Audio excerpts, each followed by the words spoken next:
peut-être une ou deux interventions de la salle, si vous le souhaitez. Monsieur, on va essayer de trouver un micro.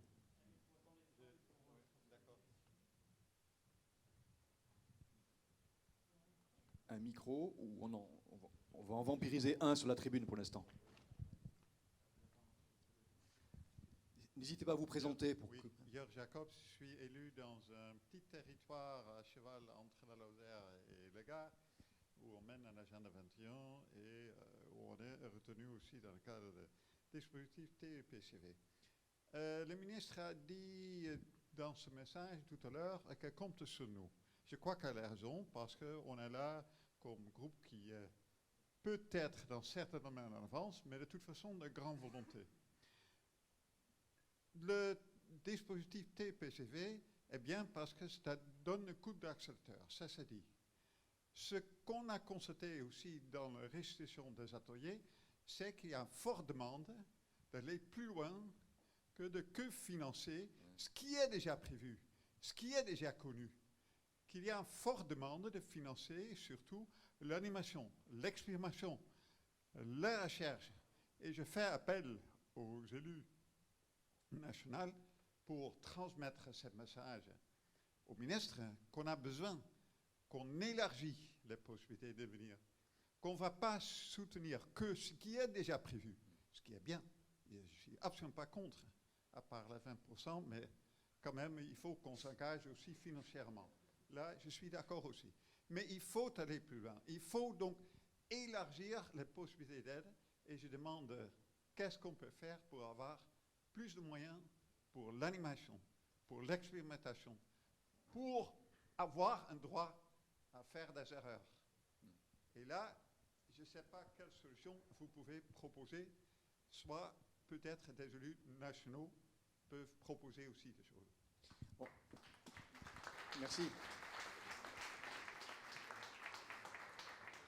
Peut-être les élus nationaux peuvent-ils se faire le porte-parole, effectivement, des demandes que vous exprimez, mais une bonne partie de cette histoire existe parce qu'on a des organisations comme le Clerc également qui ont choisi de mutualiser des moyens et de les mettre à disposition d'un grand nombre d'acteurs. Ah ben voilà, il y a un micro. Madeleine Charrue ? Oui, ben merci. Alors, le temps tourne, alors je pensais qu'il était l'heure d'utiliser mon joker et j'allais l'utiliser un petit peu dans le même sens pour faire un des rôles du réseau, c'est aussi de faire remonter justement les attentes, les demandes, les requêtes. Et puis je poserai une question à la ministre, puisque c'était ça normalement le jeu. Alors par rapport à cette loi TEPCV, je crois qu'on voudrait déjà saluer la vision et le cap qui est donné, qui va dans le bon sens. Mais il a été dit tout à l'heure dans les ateliers que pour changer le monde, il fallait la vision et l'action. Alors, deux requêtes dans ce sens-là.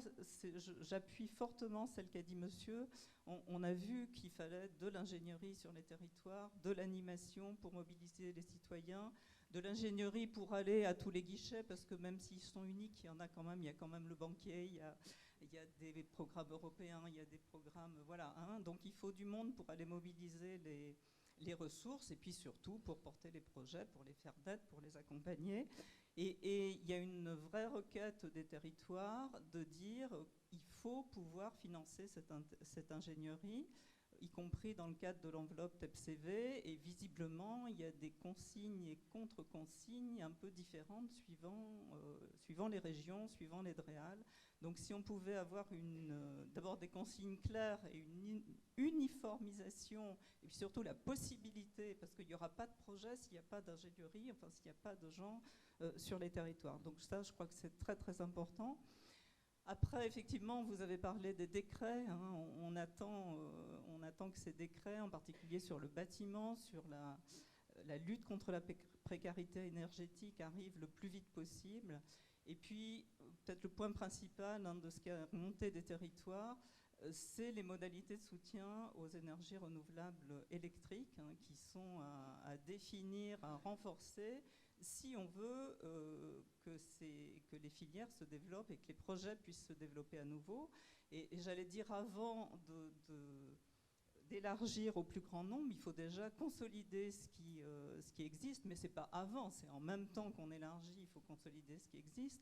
On a beaucoup parlé du projet TIPER qui est assez emblématique lors de la visite qu'on a faite ensemble mercredi soir. On nous disait que s'il n'y avait pas une révision des tarifs d'achat, le projet allait mettre la clé sous la porte, donc sur de projets existants.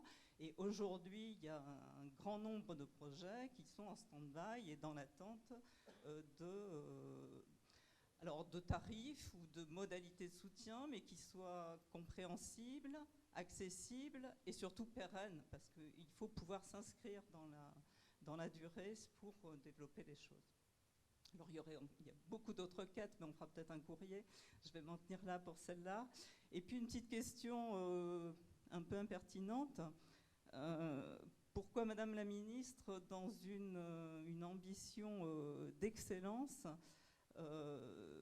promouvoir les radiateurs électriques qui, moi, quand je suis entrée dans le domaine de l'énergie, m'ont été présentés comme le contre-exemple parfait de l'utilisation rationnelle de l'énergie. C'est comme ça qu'on disait à l'époque.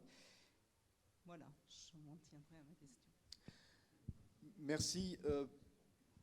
On renvoie peut-être le micro dans la salle et puis après on reviendra en tribune pour évoquer un sujet qu'on a promis de travailler plus en profondeur, qui était la question agricole, notamment l'évolution de l'agriculture, enfin la part de l'agriculture, pardon, dans l'évolution territoriale et énergétique de notre futur. Monsieur. Oui, Jacques Bucky, élu. Je voudrais faire deux requêtes. La première, d'abord, je commence par féliciter le président de la région Poitou-Charentes qui a souvent dit dans ses interventions à quel point l'ingénierie juridico-financière était importante et qu'il souhaitait que cela soit porté par la région. Ce n'est pas le cas dans toutes les régions. Et là, je me tourne un peu vers Jacques Ravaillot qui pourrait être notre interprète. Peut-être y a-t-il aussi une personne qui représente l'État. Mais véritablement, on l'a vu au cours de ces 3 journées, cet outil d'ingénierie juridico-financière est quelque chose d'essentiel et de très compliqué, qui ne peut pas être porté par des acteurs du territoire en bas. Je dis ça avec beaucoup de respect pour ces acteurs-là, mais c'est très compliqué. Donc il faudrait vraiment le développer au niveau national. Ça, c'est la première requête. La seconde, nous avons au cours de ces 3 journées beaucoup parlé de la production d'énergie renouvelable et là aussi des nombreux montages avec financement participatif et autres, je ne vais pas détailler. Nous n'avons pas beaucoup parlé du deuxième volet de la transition énergétique qui est celui de l'économie d'énergie et de l'efficacité énergétique. Et je voudrais signaler que sur ce point-là, il y a aujourd'hui l'émergence de modèles nouveaux. Je ne vais pas, bien sûr, rentrer dans les détails, mais il y a des modèles nouveaux pour les copropriétés, il y a des modèles nouveaux pour les hôpitaux, pour les bailleurs. Ce sont des montages très spécifiques, très pointus, et qui mériteraient aussi un travail important, parce que c'est la somme de la production et de l'efficacité qui fera probablement demain le TEPOS. Et puis j'ai un petit message personnel. Si aujourd'hui Ségolène Royal pousse très fort le sujet, à titre personnel et ayant avec d'autres participé au débat national, je ne voudrais pas oublier que c'est Madame Delphine Bateau, ici présente, qui les a lancés, et je voudrais la remercier.